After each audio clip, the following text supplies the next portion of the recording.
ونؤمن به ونتوكل عليه ونعوذ بالله من شرور أنفسنا ومن سيئات أعمالنا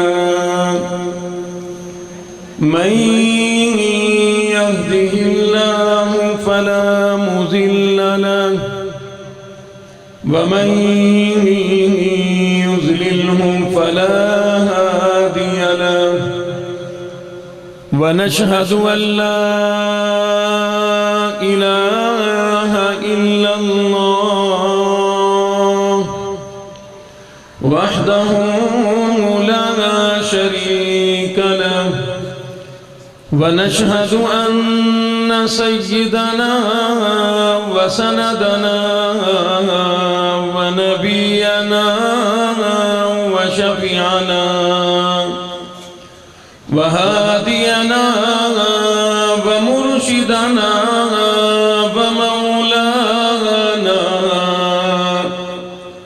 ومولانا محمدا عبده ورسوله أرسله بالحق بشيرا ونذيرا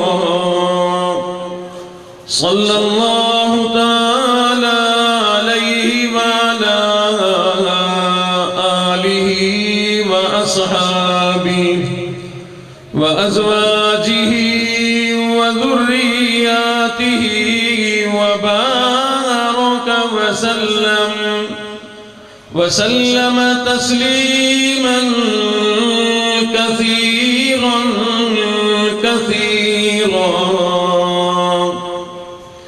أما بعد فأعوذ بالله السميع العليم من الشيطان الرجيم بسم الله الرحمن الرحيم إن هذا القرآن يهدي للتي هي أقوم ويبشر المؤمنين وقال الله تبارك وتعالى في مقام آخر لقد كان لكم في رسول الله أسوة حسنة لمن كان يرجو الله واليوم الآخر وذكر الله كثيرا صدق الله مولانا العلي العظيم وبلغنا رسوله النبي الكريم ونحن على ذلك لمن الشاهدين والشاكرين والحمد لله رب العالمين.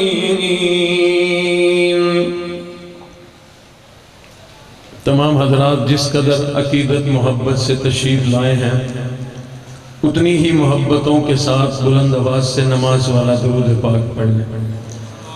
اللهم صل على محمد وعلى آل محمد كما صليت على إبراهيم وعلى آل إبراهيم إنك حميد مجيد.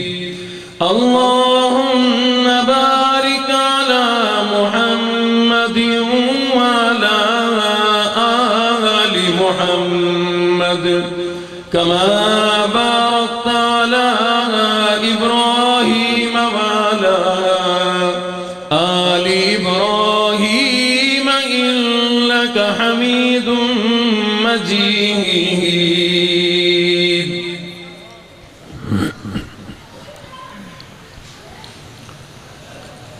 دنیا کے شاعروں کا دیوان پڑھ کے دیکھو دنیا کے شاعروں کا دیوان پڑھ کے دیکھو پھر اس کے بعد رب کا قرآن پڑھ کے دیکھو آنکھیں بھی ہوگی روشن دل بھی بنے گا گلشن آنکھیں بھی ہوگی روشن دل بھی بنے گا گلشن تم صرف ایک سورت رحمان پڑھ کے دیکھو کیف و سرور لذت پاؤ نہ تم تو کہنا کیف و سرور لذت پاؤ نہ تم تو کہنا تجوید کے مطابق قرآن پڑھ کے دیکھو دنیا کے شاعروں کا دیوان پڑھ کے دیکھو پھر اس کے بعد رب کا قرآن پڑھ کے دیکھو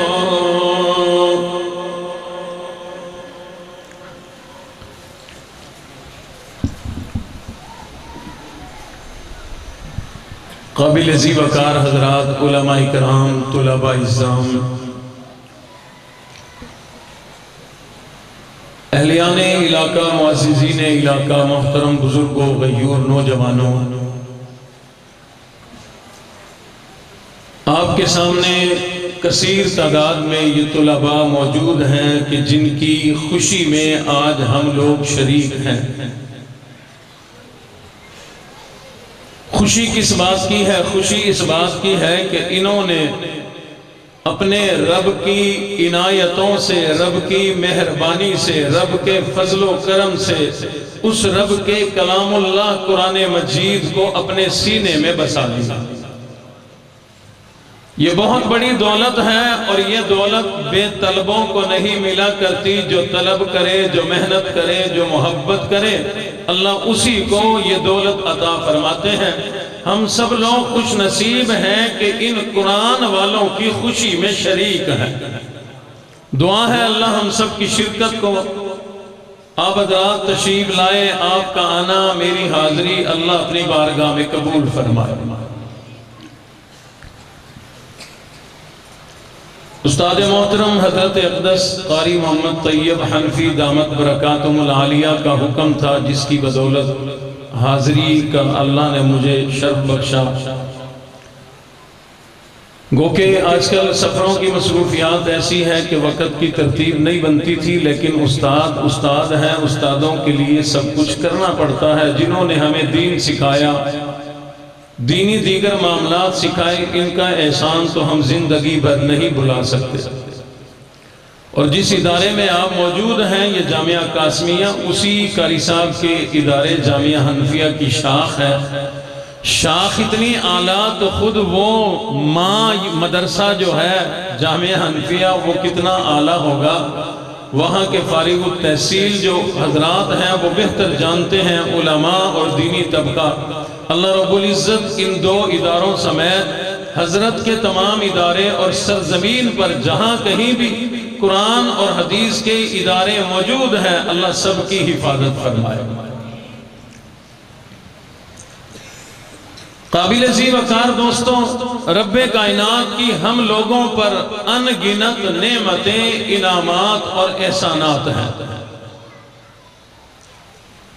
اللہ نے ہمیں ماں باپ دیے یہ اس کی نعمت اولاد دی یہ اس کی نعمت رہنے کے لیے گھر دیا یہ اس کی نعمت اللہ نے کاروبار دیا دولت دی عزت دی بے شمار نعمتیں ہیں اور وہ نعمتیں کتنی ہوں گی جن کے بارے میں خود اللہ نے فرمایا وَإِن تَعُدُّوا نِعْمَةَ اللَّهِ لَا تُحْصُوهَا، میں اللہ کی نعمتیں تم پر اتنی ہیں، زندگی گزر جائے گی، گنتی نہیں ہو سکتی۔ ان کی گہرائی میں نہیں جانا چاہتا، اتنا وقت بھی نہیں۔ پروردگار عالم کی دو نعمتیں تمام نعمتوں سے اعلیٰ اور تمام نعمتوں سے بالا اور تمام نعمتوں سے قیمتی ہے۔ ان میں سے ایک اللہ کی دی ہوئی نعمت ہے ہماری یہ جان، یہ ہماری زندگی، یہ ہمارا جسم۔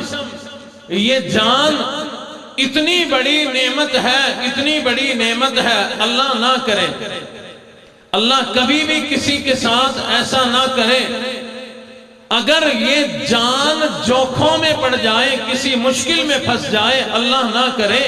زمانہ بڑا ترقی کر گیا، ڈاکو لٹیرے ہر جگہ ہے، کہیں کوئی ایسا لٹیرا آ جائے، مال بھی ہے، جان بھی ہے، یہاں کنپٹی پہ آ کے کوئی چیز رکھے تو ہم کہتے ہیں کہ بھائی یہ جان چھوڑ دے، یہ لاکھوں کروڑوں کا مال لے جاؤ۔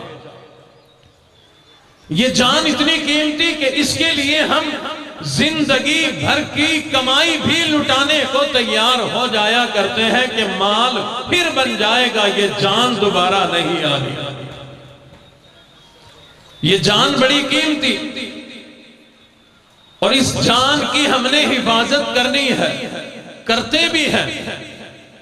گھر بار بناتے ہیں اس جان کی حفاظت کے لیے، پتلا اور موٹا کپڑا پہنتے ہیں اس جان کی حفاظت کے لیے، پستے بادام اخروٹ کھاتے ہیں اس جان کے لیے، سبزی اور پھل کھاتے ہیں اس جان کے لیے، تمام چیزیں اس جان کی حفاظت کے لیے ہم لوگ یہ انتظام کیا کرتے ہیں۔ گھر کی چار دیواری ہے، چھت ہے، پکی دیواریں ہیں، رات کو تالا لگا کے سوتے ہیں اس جان کی حفاظت کے لیے۔ بہت اچھی بات ہے، ایک مرتبہ ملی ہے، یہ دوبارہ نہیں ملی۔ جس طرح ہم لوگ جان کی حفاظت کے لیے مال قربان کر دیا کرتے ہیں، اسی طرح جان سے بھی اعلیٰ ایک اور چیز رب کائنات نے ہمیں عطا فرمائی، اس کا نام ہے ایمان۔ یہ ایمان ہماری جان سے بھی زیادہ قیمتی ہے، یہ ایمان ہماری جان سے بھی زیادہ قیمتی ہے، اتنا قیمتی کہ جس طرح اس جان کو بچانے کے لیے ہم لوگ مال قربان کر دیا کرتے ہیں، رب نہ کرے کبھی ہمارے ایمان کی دشمن پیدا ہو جائے، ایمان کا مسئلہ بن جائے تو ہم ایمان کو بچانے کے لیے اپنی جان قربان کر دیں گے۔ کوئی گل پلے بھی پہ رہی ہے کہ نہیں؟ حالانکہ ہونے آئے ہو لیکن لگتا ہے ہمیں کہ پریشان بیٹھے ہو۔ ایمان اتنی قیمتی چیز کہ اس کو بچانے کے لیے اگر جان بھی چلی جائے تو پرواہ نہیں، ایمان بچائیں گے۔ کیوں؟ اگر ایمان کے بدلے میں ہم نے جان بچا لی، ایمان چھوڑ دیا تو سمجھے ہمارے پلے کچھ نہیں رہا، ہم نے سب کچھ برباد کر لیا۔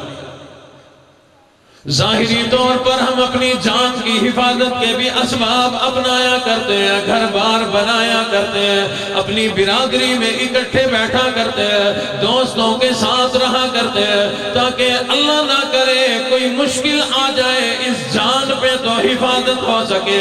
اپنے ایمان کی حفاظت بھی ہم لوگ کیا کرتے ہیں، لیکن میرے محترم دوستو، بعض اوقات انسان جس ماحول میں رہتا ہو، جس گھر میں رہتا ہو، وہی گھر، اپنا گھر، ذاتی گھر اس جان کی حفاظت کے لیے کافی نہیں ہوتا۔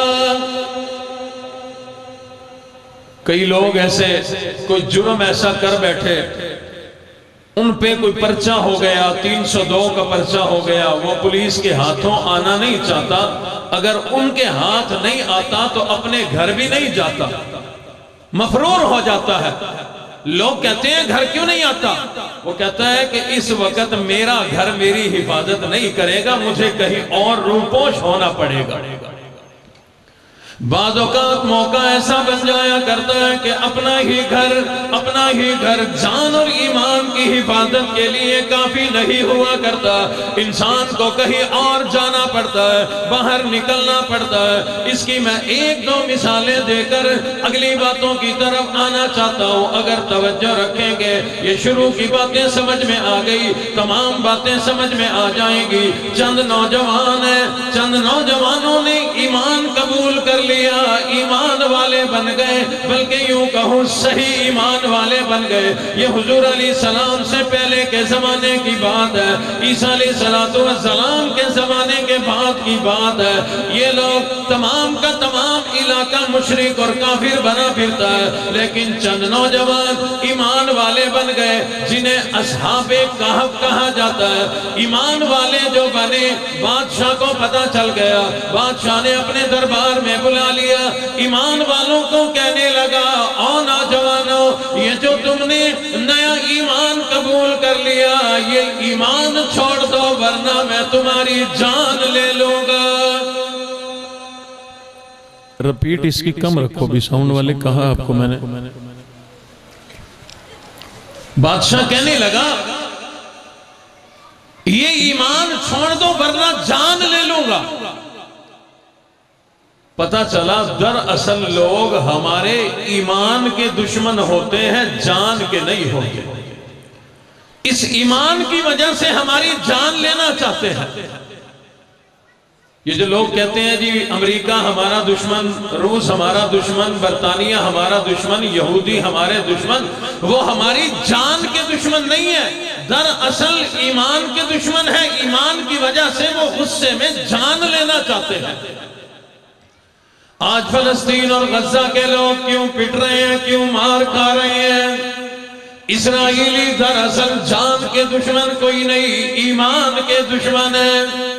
اصل ایمان کا مسئلہ ہے، ایمان کی وجہ سے وہ ان کی جان لینا چاہتے ہیں، ایمان کی وجہ سے جانوں کے دشمن بن گئے، ایمان کی وجہ سے وہ ان پر بمباری اور فائرنگ کر رہی ہے تاکہ جان چلی جائے، ایمان کا نام لینے والے باقی نہ رکھے۔ دراصل لوگ ایمان کے دشمن ہوا کرتے ہیں۔ اللہ رب العزت غزہ اور فلسطین کے مجاہدین اور مسلمانوں کی حفاظت فرمائے۔ وہ بادشاہ کہنے لگا، او نوجوانوں، تم نے جو یہ نیا ایمان قبول کر لیا، یہ ایمان چھوڑ دو ورنہ تمہاری جان لے لی جائے گی۔ بادشاہ نے ان نوجوانوں کو 3 دن کی مہلت دے دی، جاؤ سوچ لو، تم میری سلطنت سے باہر تو نہیں جا سکتے، جاؤ سوچ بچار کر لو، سوچ کے آ جانا، یہ ایمان چھوڑ دو، یا ایمان رہے گا یا جان رہے گی، ایک چیز باقی رہے گی۔ نوجوان باہر آ گئے،